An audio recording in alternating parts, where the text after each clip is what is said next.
right, so I want to introduce our speaker this week. We have Tomás Martín. Tomás received his doctorate from LSU. His research concerns the 14th century Venice form manuscript of the Old French epic poem. Go ahead and pronounce it because we can stick with the Song of Roland, but it is La Chanson de Roland, but we'll stick with that. It sounded nothing like that had I said it. And that was commissioned by the Ducal Gonzaga family of Mantua. The manuscript is composed in an obscure literary language known as Franco-Venetian. He is going to talk to us all about this. Tomás graduated from the College of the Holy Cross, a Jesuit liberal arts college in Massachusetts. Through the college, he spent a year studying the history of art and architecture at the University of Strasbourg in France. And prior to joining the faculty of the Department of Languages and Cultures, he held a teaching position at Yale, Columbia, and the Rasse Foundation of Dartmouth. Is that how you pronounce it? Yeah, their summer programs. And the Trevor Day School in New York. So he has been at many beautiful institutions around the country. We're excited to have him here in New Orleans and to learn. I'm sure this is going to be learning something new for everyone because I doubt many people have a lot of knowledge about this subject. So welcome to the JCC. Thank you so much, Rachel. Rachel, I really appreciate it. I'm hoping that because few people have knowledge on that, this doesn't mean obscure and weird and uninteresting.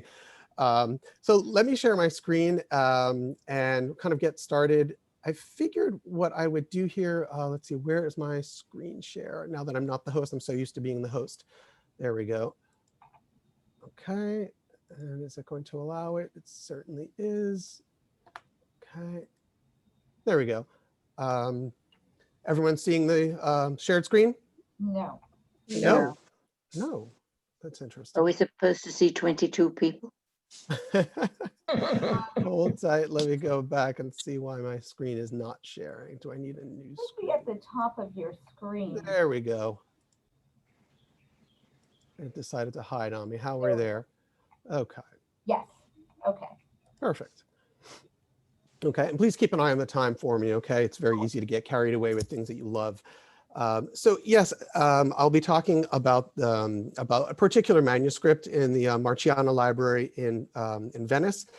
The way I figured I'd kind of conceive of today's talk is a little bit of a day in the life of a medievalist. There are many kinds of medievalists. I work in literature, I work in manuscripts. So I figured I'd give you an idea for the kind of things that we do, and I do that through one of the manuscripts at the library that I particularly study. The library, and we can kind of get the technical term for the manuscript, its technical sort of catalog number, and then we can call it something else. But for now, the manuscript, as you can see up there, manuscript is the Fondo Francese Zanetti 4, and it's shelf number 225. So if you were to go to the library with the appropriate introduction as a scholar, you could give them that sort of call number and they'd be able to bring the book out of the shelves. We are going to call this the Codex 4 from here on in because it's a lot easier that way.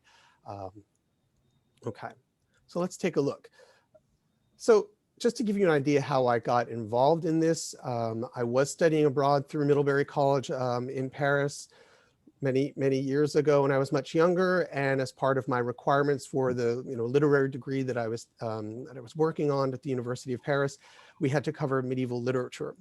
I didn't think I would love it that much, but I did. I found it absolutely fascinating, and decided to find myself this great library, by the way, because libraries are just fascinating in terms of the libraries themselves, the architecture, and of course, everything they contain. I found this fabulous library in the 4th arrondissement in Paris, just north of the Ile de la Cité, just north a little bit of the Seine River. And this 15th century sort of home for me was where I spent a lot of time studying for art history and for literature. My first sort of, we'll call it job as a graduate student with manuscripts was working on the Garrett manuscript 125. So they always get these names. They're frequently named after the person who was the donor of the manuscript. The Garrett family was an alumnus from the early 20th century, I believe, of Princeton, and they donated this manuscript. It is not uncommon for manuscripts to have many works within them, often penned by different scribes. Some go together. For example, this particular manuscript has a number of the Arthurian legends in it, but it has a good number of other things as well. So a manuscript codex could have a number of things. This one was back in, and I'm embarrassed to admit, it was 1998, quite a while ago, but I give you that date because we were digitizing this manuscript. So in 98, that was a fairly novel concept. This was the charrette project that I worked on. The Inecke Rare Book and Manuscript Library at Yale, also an incredible place to have done some research. If you look really carefully, I love architecture. This is 1963, so you know. Gordon Bunshaft is the architect. Skidmore, Owings, Merrill is the architectural firm. They are still around, top firm in New York. If you take a look, that's Vermont marble on the walls, and that's light actually coming through it. It's sort of cut that thin. All of the works, all the main collection is in that sort of glass tower right in the middle of it, and all the rooms where everybody works, all the research is done below ground. As you can see, it goes down a few levels. The Gutenberg Bible of 1455 I would show you because it is fascinating, and also the end of, that marks the end of what we get to study as medievalists. This is sort of the dream killer to a certain degree of medieval manuscripts, illuminated manuscripts, but they are pretty amazing to take a look at and see what one is like.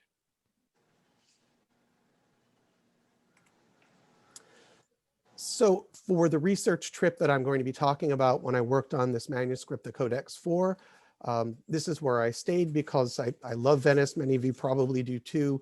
I have a very close friend there, an artist, and this is the neighborhood I go to every time. And I stay here. This is in Dorsoduro, which is kind of the equivalent of our sliver by the river. This is the high part of the city that doesn't flood during high waters, during Acqua Alta. And if you are a fan of Indiana Jones and the Last and Indiana Jones movies, if you saw Indiana Jones and the Last Crusade, this is that library that they went into and then kind of popped up after being underground a little bit later. So I can kind of crack all sorts of jokes about the life and limb of a medievalist. So the library that we're talking about, the Marciana, it is in St. Mark's Square in San Marco. If you've been to Venice, it is one of those structures, and you may not have even noticed that it was a library. It's hidden pretty well into the facade. It kind of blends in very nicely and cleanly, and there's some cafes in front of it, so you wouldn't even necessarily know it's there. But if you look at the left of that image, that is sort of the side of the library. So it kind of encloses St. Mark's Square. If you were kind of where we are looking to the end of that image is where you'd have the basilica. So it kind of closes off that square. This shot of the basilica, so you know these are all my photos. I took a picture of this shot of the basilica. I'm going to let somebody in there. I think you have somebody in the waiting room. There you go. I took a shot of that because the linguistic aspects of the manuscript that I look at, and we won't get really too much into it because they can be very detailed. I just want to tell you a little bit about it though, because it's fascinating, but the linguistic aspects can be very comparable to the idea of the pieces of a mosaic. They're very movable parts. And I kind of like to compare it to that. So I figured I'd show you a little picture of St. Mark's Basilica. And if you've been to Venice before, you're hopefully saying, I remembered it was lovely and beautiful. Okay. Yes. There we go. Same thing here, just to give you an idea for the square during high water. Many times that I've been there, unfortunately, I've been there during flooding. This last time for that trip, we only had moderate flooding, but you go whenever you have access to the library. So this is sort of what we were stuck with. So that's the other end of the square. So you can see the basilica there. And finally, this is what closes off the square. You have the Grand Canal just at the end there. This is what closes it off. This is the National Library, the Marciana Library as it was known. Now it's a National Library. There's usually a whole bunch of cafes out front. So if you've been here, you probably sat here and got a coffee somewhere around here, had a little espresso, and didn't realize behind you was one of the world's greatest repositories of manuscripts and other things as well, other works. So it's sort of hidden there without people knowing it's there. Okay. As you go into this library, the library is from the 16th century, just to give you a little bit of a background on it. Jacopo Sansovino was the architect. It took a while for this to get going. They had ideas for it back in the 15th century.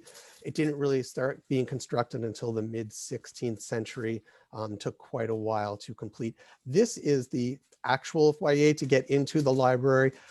Scholars don't really get to use this a whole lot because I guess they'd rather us just have our little side entrance to the collection itself and not sort of jam this up when it's used for other, presentations for visits by tourist groups and things like that. But it is a beautiful library, and I do want you to be able to appreciate all of the aspects of it, even the ones that are not the sort of stacks, that kind of thing. This is the main reading room, and this is where I get a lot of my work done, and a lot of other people do too. You do not get to access the manuscripts here, but any other works that you're going to use, this is where you would do your research. This library, so you know, this was Petrarch's idea, believe it or not. It didn't get started for a while, like I said, but he was the one who believed that Venice deserved to have the greatest public library, an actual public library. It was well after his death that they're able to start it, but this was all his idea. So you can kind of look at this main reading room and give him some credit for it, I think. One last thing before I pass on from this, the building that you see, the library from the outside, was at one point also the Mint. So the actual collection of works has moved from different rooms within that structure. It's moved, I believe, twice to the Mint and then back over here. So while that is the library now, some portions of it to the when we were facing it to the left side, some of those are part of the old Mint. And finally, you get to the manuscript consultation room. This is where we get to examine them. You can see the security gets a little tighter there, metal detectors, and to the left is where you go on in, armed guards. It's a little scary. You feel like you have to sign your name in blood for everything you get to look at, if you even take a picture of things. So it's an incredible experience, and at the same time, you just sort of feel like there are eyes on you the whole time. But it really is an amazing thing. And do you have to have special credentials to be able to do that research there? Yes, absolutely. I'm glad you asked that question. So let me tell you two things about doing research there. You do have to have credentials. Essentially, you get, because the Italians are the way they are, it's not so much that you get access, you get an invitation. So you have to, give them the reason why you need to access a specific work, because many of them are digitized, and the digital kind of versions can be pretty clear and clean. But if you need to see the manuscript, yeah, you have to send a letter, you have to give them your credentials, the reason why you want to be there, and then you get sort of an invitation as opposed to sort of an access kind of thing. The other thing I wanted to point out, so that I don't forget it, I'm glad you asked that question, is this is really interesting compared to the COVID world right now. Some people complain about wearing masks. The rest of us are very conscientious about it, I think. When you go and handle these manuscripts, you must wear a mask. You wear kind of an N95 mask so you don't breathe on it, so there's no damage done to the parchment. You wear gloves, depending on the state of the parchment. If it's very fragile, you have little sort of forceps that you kind of turn the pages with. And the manuscript itself sits in sort of a cradled kind of pillow. You'll see I have images of the manuscript itself, of the actual codex. So you'll see how it sort of sits in a pillow. The manuscript you're about to see is, even though it is from the 1300s, it is in incredible shape, absolutely incredible shape. You barely needed to use forceps to turn the pages. It was lovely. It seems like it was just made 50 years ago. But yeah, you have to use all sorts of special things to touch these things, not breathe on them and everything. And I'm guessing there's an assistant in the room with you the whole There time. is definitely an assistant in the room. While you are looking at the manuscript, you give them your passport, you give them another set of form of ID. I give them my driver's license, and then you also have a library card that is specifically issued to you as a visiting scholar. So you have to leave all of that with them. So you're not leaving the country if you do anything in there you're not supposed to do. Though I found that they were really lovely people and super helpful. So it really wasn't a problem. But yes, you do feel like there are eyes on you the whole time. It's really true. So let me just show you a couple of things. Because you do need credentials to get in and actually deal with the manuscripts, that doesn't mean they don't have some displays from time to time and things like that. So here are just a few things that were on display, not in the manuscript room, but elsewhere in the library during that particular trip. So you can kind of see they do some really nice displays of things. So you can get up pretty close and take a look at them because they're covered in glass.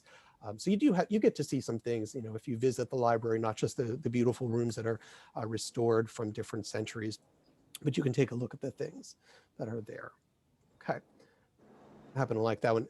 This is something that I'd like to show really quickly before we get into my manuscript. I'm trying to keep an eye on the time there. These are the kinds of covers that you would have on manuscripts. Not the binding, it's not really the binding. That would be kind of sewn with leather, that sort of thing.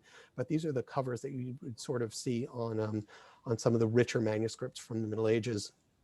You can tell this one, the artistry sort of gave it enough reason to just be displayed by itself. It's really beautiful. Okay, so let's talk a little bit then about the manuscript that I worked on, and a little bit in the sort of the day in the life of a medievalist. Remember that we kind of come in all shapes and sizes and stripes. The medieval studies program at Loyola, for example, though it's not a large one, we have somebody who is specifically an historian. We have an art historian. She's the director of the program, Alice Clark. We have it's a historian, an art historian, a music historian. We have an expert in English literature, and then myself, I cover French and then some of the other Romance languages, mostly Italian if necessary. So we kind of come at these things from different angles, but this is what I do. I work on texts, okay? This codex, and I had given you the title before, is now generally known as Codex 4. For people who study the Song of Roland, it is often referred to as the Venice 4 because there are 7 extant manuscripts, medieval manuscripts still of the Song of Roland. We'll talk about that epic poem in a moment. There are 7 of them. This one is the 4th, and it is located in Venice, so it is frequently just referred to as the V4, and all of us nerdy medievalists know what that means. It is written in a language called Franco-Venetian. It is a creolized sort of language, very much invented for literary purposes. I'm not sure if this is impressive or geeky, but there are really only a handful of people around the world who can read this stuff very, very well. I think it's more of a geeky comment than anything, but it does make it fascinating. Few people have actually done really good studies on this manuscript. Actually, there are only 2 people in the US who do a lot of work on it. And ironically, the other person also did some studying at Yale as I did, and she teaches at the other Loyola, the one in Maryland. So the 2 scholars on that happen to be at Loyola's. Okay, so the Song of Roland, I have a couple of colleagues in my room here, so in the room here with us, so they can sort of nod or possibly say, you could have done better. But this is the first really complete work in French. There are other things before this. The earliest text we have is from 842, but this is the first complete sort of literary work. It is an epic poem. The earliest copy that we have is only 4,000 verses. The one that I look at and the one that we're going to talk about is 6,011 verses. And there's one that is slightly larger. That's the Venice 7 manuscript. That one's, I think it might count as many as 7,000 verses, rhymed verses. The first one of these manuscripts is referred to as the Oxford manuscript, simply because it is in the Bodleian Library. Also an incredible library if you get a chance to go there. Obviously, I'm fascinated with libraries. It's a lovely place. They have that manuscript. It dates to about 1100, perhaps a little bit before. That date is significant for a number of reasons. Although it is contested and contestable, it does sort of coincide with the beginning of the preachings of the First Crusade, which would have been in 1095. That's kind of an important sort of, we can call it a coincidence if you like. There's no absolute proof that it's not a coincidence or that it was done on purpose, but it does become interesting because when you get to World War II, there's no coincidence that they clandestinely published copies of the Song of Roland to sort of, I think, give the idea of the great French warrior and the fight against Germany and against the Nazis. So the Song of Roland actually, back during the Crusades and then during World War II, became sort of something that you could intellectually rally around if you were a French soldier. So I think that coincidence is important, although there's a lot more to be known about that. That one is written in a dialect of Old French, so medieval French, that's known as Anglo-Norman. If you think about it, 1066 is the Battle of Hastings. So at that point, by now, around 1100, England is essentially French. And since I study French and I'm coming from that perspective, I will definitely lay claim to that. It was French. As I said before, there are 7 extant medieval manuscripts of the Song of Roland. 2 are written in this Franco-Venetian language that I look at, this Creole language, the Venice 4. That's what we're talking about today. It's slightly older, possibly, I believe it is, than the Venice 7. The Venice 7 is a little less creolized when it comes to the linguistic aspect of it, though the narrative is longer. So it's important to be able to know both of them well to kind of see the differences. The story does speak about Charlemagne and the paladin Roland, the fictional Roland essentially, and their return from Spain after Charlemagne has gone back into Spain to reimpose his control over the different, of course, in this work, they're going to call it the Saracen leaders who are sort of retainers in Spain. The story itself, though, is based on the Battle of Roncesvalles, the actual sort of narrative, Roncesvalles Pass. This is a true story to a certain degree in the sense that this was a real battle that happened in 788, and it is the only battle that Charlemagne actually ever lost as he was bringing Western Europe together again for the first empire, essentially after the Roman Empire. It is the only battle they ever lost. Pretty badly, might I add. Okay. One thing I would like to point out with the Song of Roland, this epic, struggle between a small rear guard led by Roland, the paladin, and the 12 peers. The one thing, of course, they changed, or that became changed as this story went from orality to written text. The true story is they were ambushed by Basques and routed by them for the purposes of a work that, of course, was, and there's more to it than that, but of course was sort of Christianized. They made the Basques into Muslims. Though I think if you get a chance to read it very carefully, I think most modern scholars would say that it is interesting the way it's written, and that it is a lot less of a glorification of Christian soldiers against Muslim soldiers, because the mirroring of the two is actually shocking. The writing about the Muslim knights is actually really very much on par with the Christian knights. So I think modern scholars don't read it so much anymore as this sort of Christian story against the Saracens. I think better research has come out. An important thing here is this is the first reference to the French as a people. The French of France, les Francs de France, the French of France is really the first major reference to them as a people. So you can imagine this is part of the reason why the French really very much lay claim to this, even though many Germans will do the same. The Frankish Empire, Charlemagne's empire, was based in what is now Germany. The Song of Roland is also the basis for medieval epic poetry in France and in many other places in Europe, especially in Italy. And to that effect, I would call this sort of medieval francophony, the idea of now we talk about French literature or French language literature as it's written in the Caribbean, as it's written in West Africa, North Africa, some of it in what was Indochina, we'll call it that, but Vietnam, we could talk about things like that. But in the Middle Ages, French literature spread across, French narrative spread across Europe. And partially because of the Crusades, partially because of Venice as a jumping off point to other areas in the Mediterranean basin. And then, of course, in this case, we're talking about the Venice War.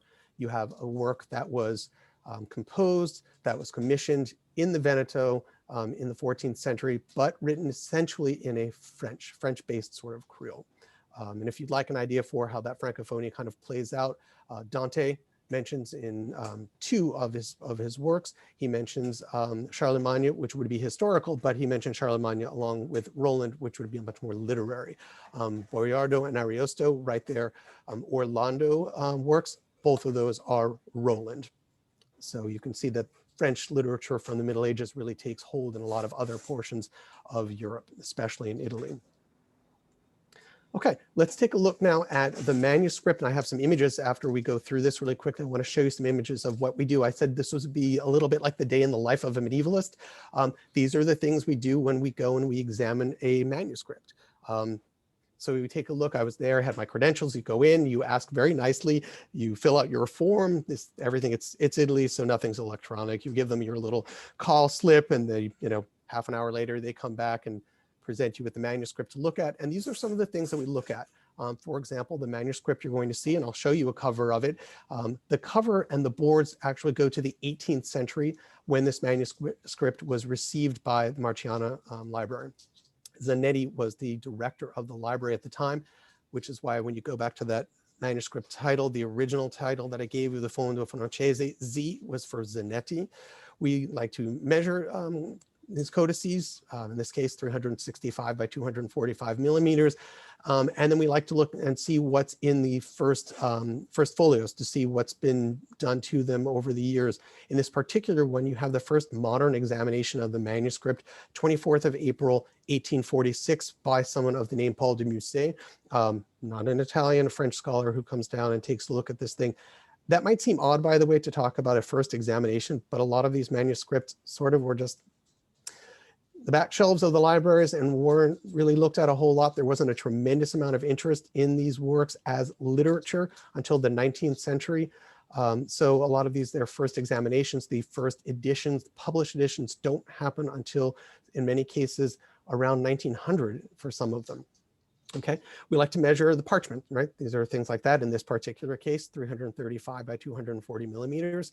And in particular, we like to look at writing blocks and margins. Why is that important? More than just sort of the size of it and all that, it can help us know what the manuscript was for.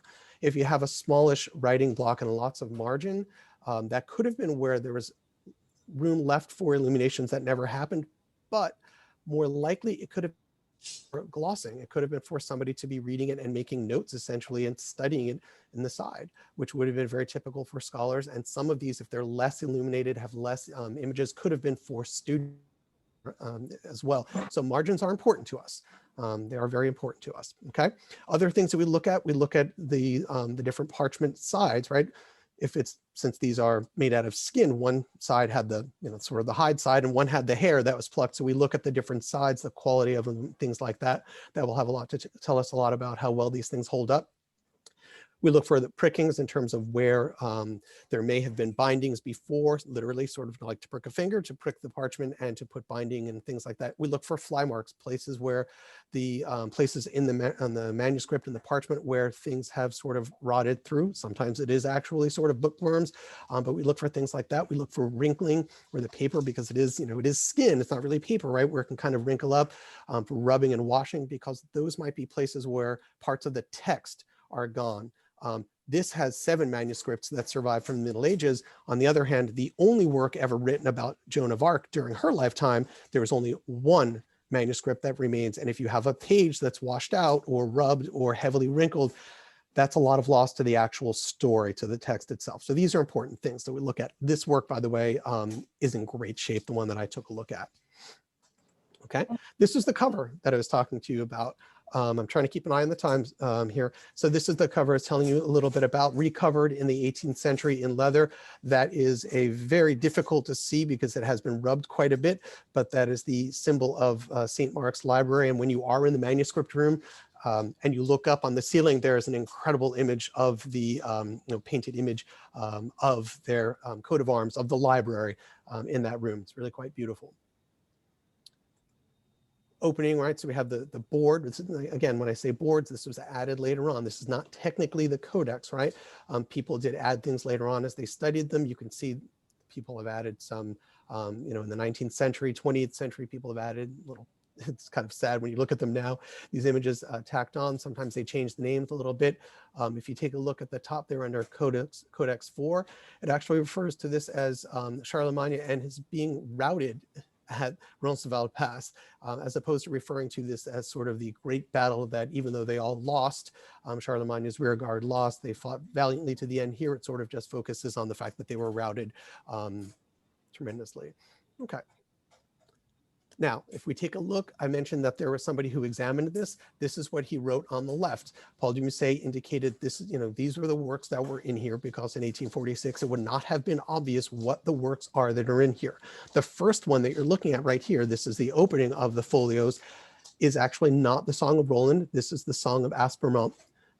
It is written in French. It is about, and this is about Charlemagne in the south of Italy. Again, of course, it has to be Muslims who try to take over the Italic Peninsula, and Charlemagne sort of, pushes them back. Roland, who is a very, very young squire, basically at this point. Story was completely, of course, fictional, but became very popular in Italy in the Middle Ages for obvious reasons. It takes place in Italy. It makes the Italians look so great, brings Charlemagne down into southern Italy in particular. So the largest portion of this manuscript actually is the Song of Aspremont. It is written in a Franco-Venetian, a little bit less creolized, and then that leads into the Song of Roland. But you can see on the left, they literally scribbled in, this is what's in this manuscript. So really quickly, when we look at these manuscripts, we look at the composition in terms of the writing of it and the copywork, right? We think of scriptoria, things like that. In this particular case, it's a single scribe who did the work, which helps us with a number of things. It certainly tells us that this manuscript was not worked on over 50 years. It wasn't one story and then added much, much later on, the second story. That's very important here because those two songs, those two works of the great deeds of these people actually work together. They bookend intelligently, quite importantly, and I genuinely believe that they were requested to be put together by the Gonzaga family. So we look at things like that. This was a single scribe. There are a number of ways of figuring that out. We look at the quality again of the ink, how things have stuck. This one has very little bleeding of the ink, so to speak, going through it. Very little images of the tracing. If you think these scribes were that good about creating nice, neat lines, they weren't. They had little that they did. They have little red initial letter guides. They didn't just have perfectly steady hands, and today would be cardiothoracic surgeons. No, they had help. They did. I do not have steady hands. My wife does, and I could never have done this job. This particular one is 98 folios, so 98 sort of pages, if you like. It has writing on both sides, so recto and verso. 68 verso is the only one that is void, but it is still the same scribe, it's same hand. It's very clear that it's the same hand all the way through. Okay, I did tell you the first one, the Song of Aspremont, takes up literally the lion's share, to make a St. Mark's joke, right? The image is the lion. It takes up the sort of the lion's share of the codex. 1 through 68, all of those, and then just 69 to 98 is the Song of Roland. Those are the parchment pages that belong to the Song of Roland. Okay, let's take a look. So you can see the very comfortable little pillow that this must sit on when you study these things, when you finally gain access to it. If you take a look, this page these two sort of pages are actually in very good shape. I found this manuscript was remarkable. There are aspects to it that really, it seemed like it was no more than 50 years old. It was very easy to manipulate. The pages had they were just right between being sort of rigid and pliable, easy to, turn pages. You didn't really need forceps a whole lot. And I certainly wasn't, people didn't give me a hard time about not using them all the time. If you take a look right there, that image is actually coming from the first of the two works, the Song of Aspremont.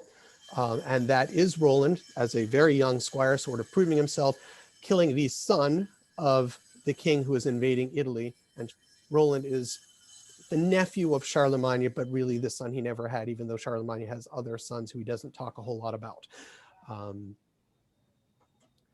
So decorations and miniatures. This one has 7 miniatures, okay? And they are all capitalized initial letters of a less. A less is essentially the French word, the sort of medieval literature, we would refer to a stanza as a less. They're capitalized initial letters. You can take a look, that one is a capitalized initial letter. These ones all of these are square patterns in gold set against an azure background. It's important because we get to figure out who it was that did the illuminations. That we leave to the art historians, not to me, but it is fascinating because it does help me date the manuscript and when it might have been commissioned. We'll have some scroll work that I'm going to show you. It's fairly organic looking. The colors that predominate are blue, red, purple, and orange, and you're going to see an image of that in a moment. The scroll work tends to work on the left side, the sides of it, and it sort of goes around the initials. And then there were, and I found this fascinating, sort of droplets of melted copper here and there as orbs. Some of them were rubbed off, but many of them were still there. I'm going to show you what some of that looks like. So there you go. You can kind of take a look. That's a C, right? And that's a C for key. Who, this says, or who would like to hear the story of, is sort of the incipit, the first line. And you'll see that is not Charlemagne and Roland. That is actually the invading king. That's Agolant, and he is crowning Aumont, his son. This was a really lovely image to get a good look at. They allowed me to get a really nice close-up photograph of this. By the way, every time you take a picture of one of these things, you have to fill out a separate form. No matter what picture it is you take of these manuscripts, you fill out a form, your passport number, sign it in blood practically. I'm glad they do it, but it can take a long time just to get one picture. But you can see they can identify, a person has identified this, a woman by the name of, her last name is Darcais, a French scholar, was able to identify who the illuminator is. We'll mention him in a moment. Oh, if you take a look, you can see those red guidelines right there. I don't think you see a whole lot of the lead sort of tracing, but like I said, they don't have perfect handwriting. They, or I should say perfectly steady hands. They did use some tracing to help them, you know, as far as to where they wrote. This image, unfortunately, didn't come out terribly clearly. Like I said, they kind of forced you to take these pictures quickly, but it's worth still looking at. If you take a look, that is Roland being knighted by sword, per spaten, by sword. But the interesting thing is, for the most part, and most people don't know this, generally in the Middle Ages in France, you were not knighted by the sword like you see in the movies I dubbed thee. It was having your spurs put on your boots. That's how you were knighted. Of course, you may be presented a sword, etc., but it was the spurs that made you a knight, not the sword on either shoulder, not in France at least. And there you go, there's some of those orbs that I was telling you about. There is some washing here and some rubbing. You can see some things have come off. But again, this is actually not one of the worst pages. It's in pretty good shape. So most of these things have stuck around. Absolutely beautiful to look at. You can spend so much time just looking at them. And then of course you realize you have research to do while you're there. So the genesis of this particular codex, and this was really important. There was not a lot known about this. So this is where a lot of my original research came in, with the help, of course, with other people's research. The composition of it, so where it was composed, where it was written down. Remember, so many of these start off as orality and then become written. This starts off as really an oral tale that doesn't start becoming a written work until you get to that Oxford manuscript around 1100. This one would be Treviso in the Veneto, so right in that sort of region right around Venice. This is likely the candidate for where this was composed. You have to look very carefully, even though this is a sort of Creole of Old French and sort of Old Venetian, you have to look for the dialects, and the dialectology really helps with this one. Treviso was also an important center for literary production, copying of manuscripts, things like that. As far as the illumination of this work goes, though, it would have been Bologna, which is still not far. It's sort of just on the outskirts of the Veneto. Maybe you could even call that the perimeter, I suppose, of Bologna. That helped me date the manuscript. I was not the scholar who came up with who the person was that did the illuminations. Again, I'm not an art historian, but this helped me. The art historian, Darcais, came up with the fact that this would be Master B18 of Bologna. You must really know your illuminations well if you can figure this out. Master B18 of Bologna, 14 later, mostly of jurisprudence texts, which I found really interesting. But she was able to look at it using the sort of the timeline, the colors, the lines, the contours, what it's basically its style, everything about it was able to help the scholar figure out who was the person who did it. Master B18 of Bologna. To me, that's fascinating that somebody can know that much about these illuminations and be able to look through it and say, oh, I know exactly who that was 600 years ago. Pretty interesting stuff. So the thing about Bolognese illumination, and one of the things that's going to help us date and helped me date this very importantly, again, there aren't many scholars who work on this particular codex. If you take a look at when that person was doing illumination, this is a little bit after the era, the early 14th century, Byzantine style. That was still the big influence on people who were doing manuscript illuminations, especially in the northern part of Italy, especially in Bologna, which would have been a big center for illumination. Instead, here you see the influence of Giotto, who broke with Byzantine style, right? Giotto di Bondone, if you know his work a little bit, his most famous work is in Padua. It's the Scrovegni Chapel. It is one of the most fabulous things you could ever see in your entire life. If you've been there, you know what I'm talking about. If you haven't, and you do plan a trip to Italy, to that part of Italy, please make sure you see the Scrovegni Chapel. It is absolutely incredible. What does help us with this then to date this manuscript is that if it's showing Giotto style and it's post sort of a Byzantine look, it isn't yet the Gothic style that predominates in Bologna, and that starts around 1340 or 1350. So we know it fits right smack in the middle there. And that's about where the commission of this work would have been. I think even more particularly, I think we can say it's somewhere between 1328, that's the date I like, and closer to 1340.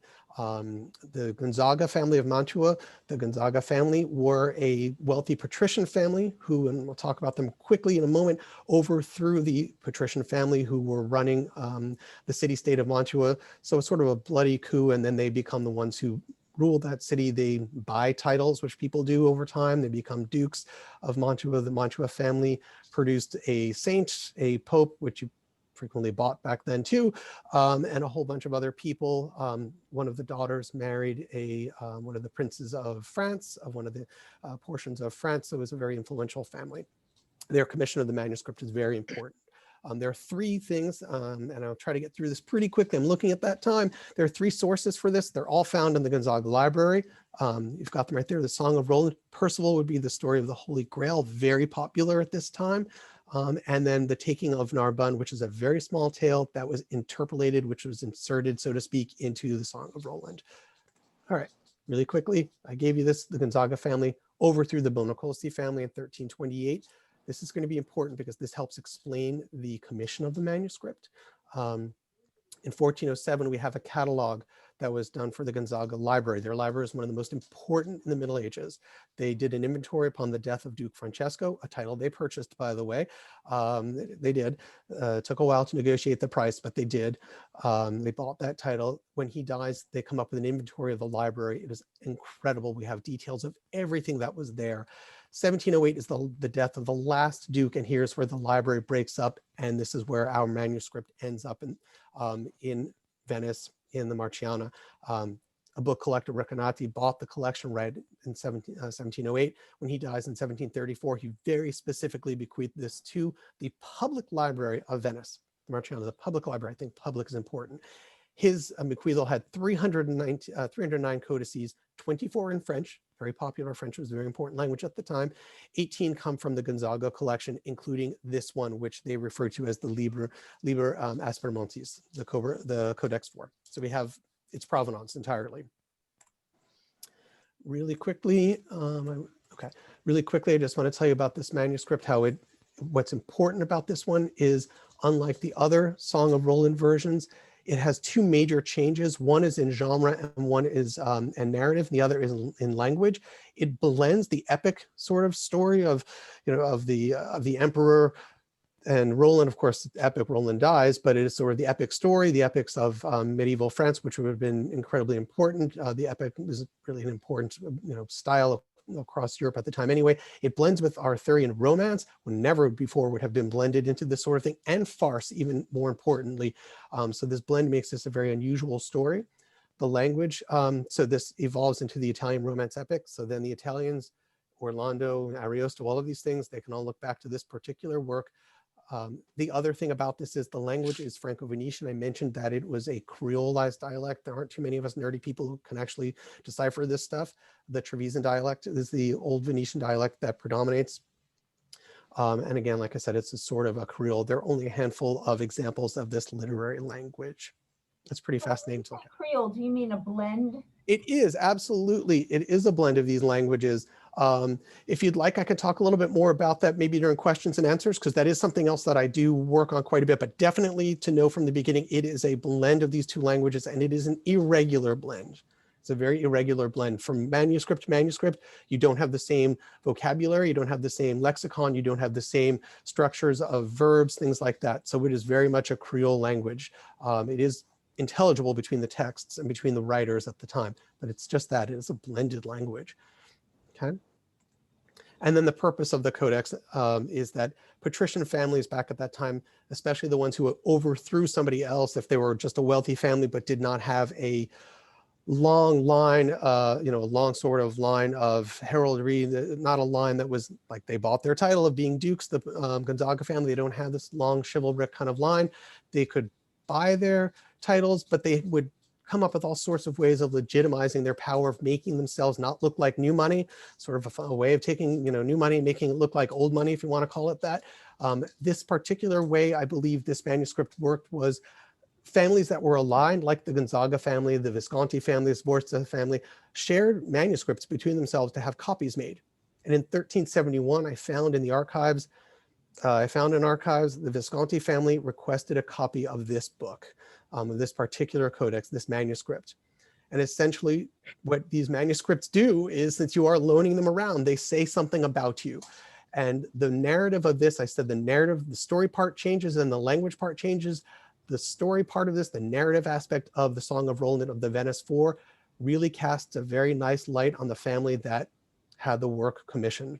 And if you're passing this book around to have friends make copies of it and it looks good for you, well, then that sort of legitimizes who you are, your influence, your power, and the fact that they controlled Mantua for 400 years. Takes new money, makes it look old if you like. It's a bit of a strategy, and that's the case here.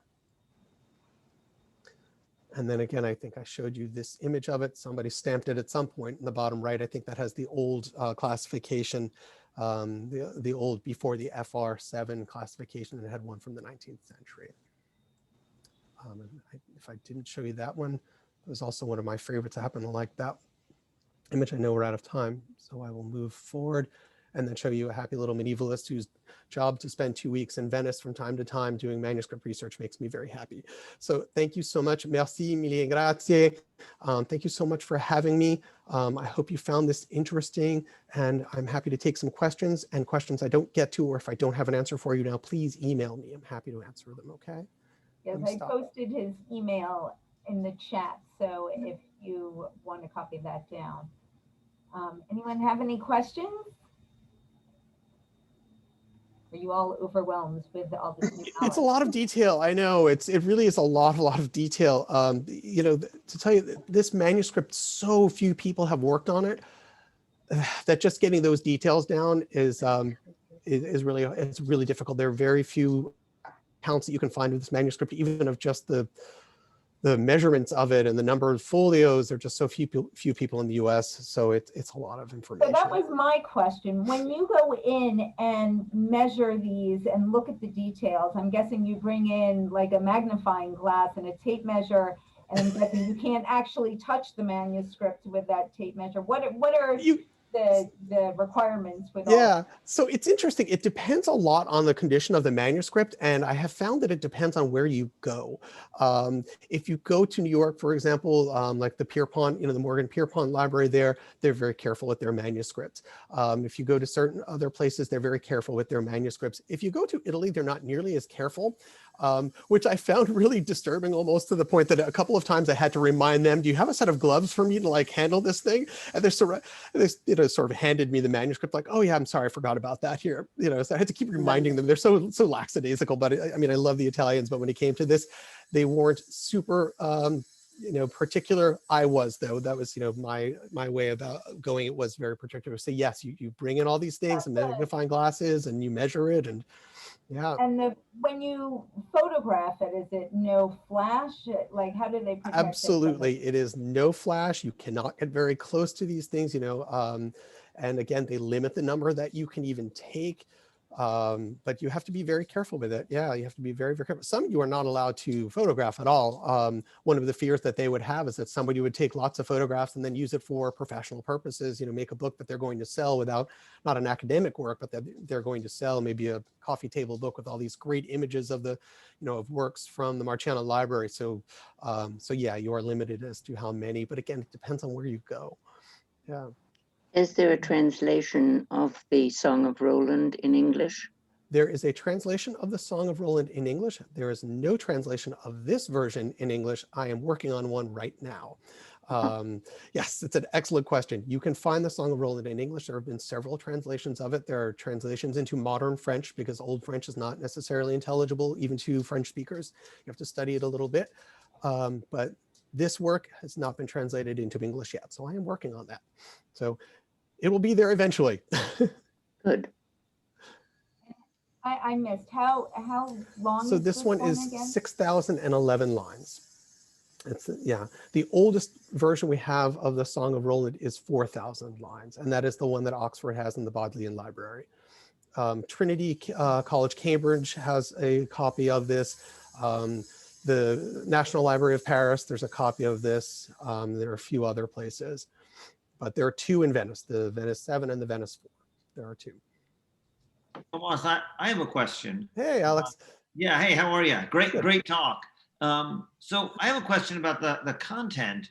You know, you said that a lot of the song is about, you know, essentially the French, you know, having a victory over the Muslims in battle, and I was just wondering if there is any, you know, are there any Muslim, you know, documents from the Muslim world at about that time that might describe this same battle in a different way? Yeah, well, so the first thing is, remember, this particular battle that's being told is actually the only loss the French had. So they were routed in this. Their rear guard lost down to the last man, down to Roland. By the time Charlemagne hears the horn being sounded to come back and save his rear guard, everybody is dead. The field is just strewn with everybody. So this is first off a routing of the French, and then historically speaking, again, this was not actually Muslim forces coming back after Charlemagne's forces as he heads back into France. These were Basques, actually. So there really aren't too many records from that side. It's a great question, but there really aren't too many records from that sort of side of things.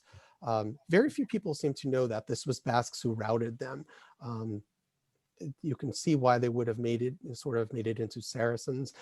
Pagans would have made much more sense to them to write such a story. But yeah, unfortunately, not that many accounts from the other side. It's a good question, though. Thanks.